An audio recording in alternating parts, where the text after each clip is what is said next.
언어치료 갤러리 SLP 갱이입니다. 네, 오늘은 ABA 2탄으로 돌아왔습니다.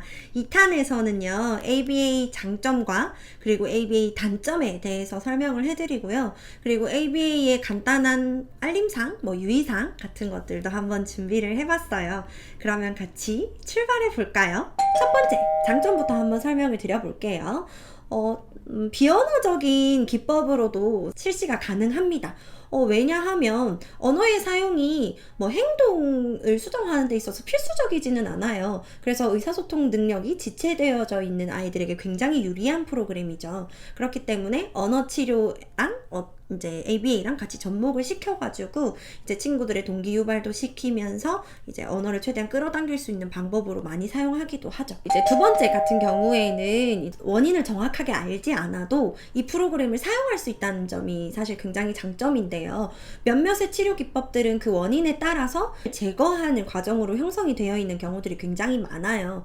그렇지만 이제 발달 지연이나 장애 아이들 경우에는 사실은 원인을 정확하게 파악하기란 쉽지 않은 경우들도 굉장히 많습니다.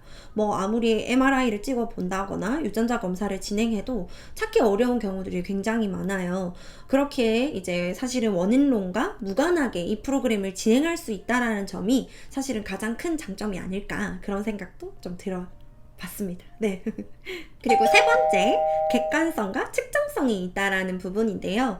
ABA는 사실은 행동을 분석하는 프로그램이죠. 그렇기 때문에 객관적으로 그 행동을 보고 측정해서 이제 중재에 들어갈 수 있기 때문에 아이의 진전도를 정확하게 객관화시켜서 측정해서 말씀드릴 수 있는 부분이 있기 때문에 양육자분들이나 치료사가 굉장히 신뢰할 수 있는 프로그램이다 라고 볼 수 있겠습니다. 그리고 네 번째, 제가 사실은 ABA를 시리즈로 만들었던 가장 큰 이유인데요. 바로 연구 자료가 굉장히 풍부하답니다. 네.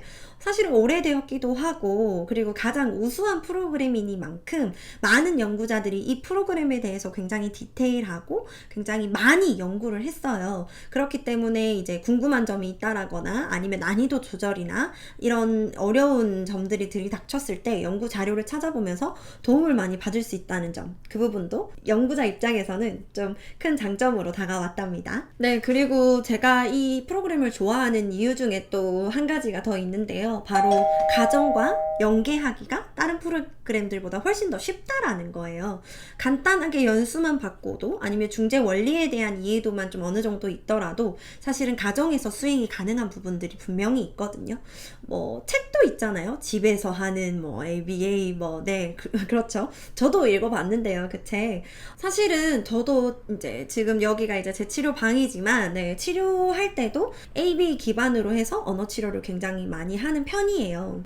그렇기 때문에 이제 가정과 연계를 최대한 시키려고 어머님들께서 이제 들어와서 관찰하고 싶으시면 관찰을 하셔도 되고, 그리고 치료 중간에도 어머님을 부른다거나 아니면 아이랑 치료하는 와중에도 어머님과 이런 부분들은 이렇게 해주세요.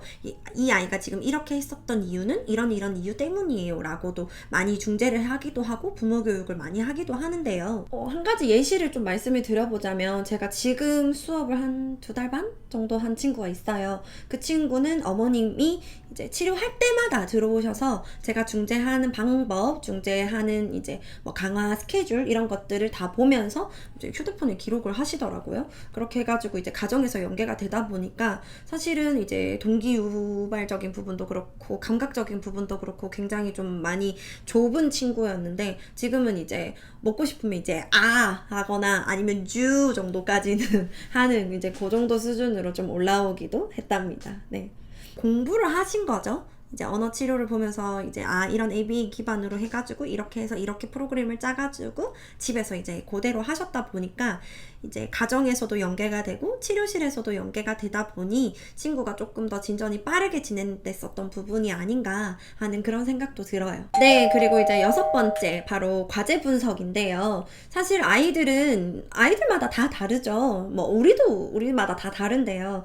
근데 아이들별로, 그리고 난이도별로 쉬운 수준, 어려운 수준 이런 것들을 이제 구분을 지어서 쉬운 수준은 조금 뛰어넘기도 하고 어려운 수준은 조금 더 디테일하게 설정을 하기 하기도 하면서 아이의 단계를 세분화해서 교육을 할 수 있다라는 것이 또 장점이 될 수도 있을 것 같아요. 사실 이 부분은 아이의 치료 중에서도 이제 개별화도 굉장히 연계가 많이 되는 부분인데요. 아이의 특성을 잘 고려를 해서 난이도에 알맞게 유연하게 조절할 수 있다는 것. 이것이 사실은 이제 가장 큰 장점을 지금 몇 번째 얘기하는지 모르겠는데 아무튼 또 장점이라고 볼 수 있을 것 같습니다. 시중에 나와 있는 프로그램을 가지고만 아이에게 접근을 하신다면 많이 어려우실 수도 있어요. 근데 그 아이에 대해서 난이도를 정확하게 파악하고 아이의 수준에 대해서 파악을 한다면은 난이도 조정을 통해서 충분히 ABA로 이제 효과적인 모습을 보실 수 있으실 거고요. 어떤 친구들은 1단계부터 시작을 하고 2단계로 넘어가는 친구들이 있는 반면에 이제 어떤 친구는 1단계에서 3단계로 넘어가기도 하고 어떤 친구는 1단계에서 1-1-1단계, 1-1-2단계 이런 식으로 넘어가는 경우들도 있기 때문에 과제 분석을 한 다음에 난이도 조정을 하는 것이 굉장히 ABA에서 중요한 포인트라고 볼 수도 있을 것 같습니다. 활용성과 기능성입니다. 프로그램을 사용하다 보면 아이들의 활용적인 부분, 말을 사용하는 부분, 그리고 이제 기능적인 부분들이 떨어지는 경우들도 생각보다 많아요. 그런데 이제 사실은 이 프로그램은 아이의 자발성, 내가 하고 싶다라는 마음이 드는 자발성, 그리고 동기 유발에 굉장히 초점을 많이 두고 있습니다. 이전의 영상을 보시면은 중재 원리 첫 번째가 바로 동기 유발이죠. 이 부분에 초점을 많이 두고 있기 때문에 활용과 기능 증진에 대해서 사실은 굉장히 적합한 프로그램이라고 볼 수 있을 것 같습니다. 네.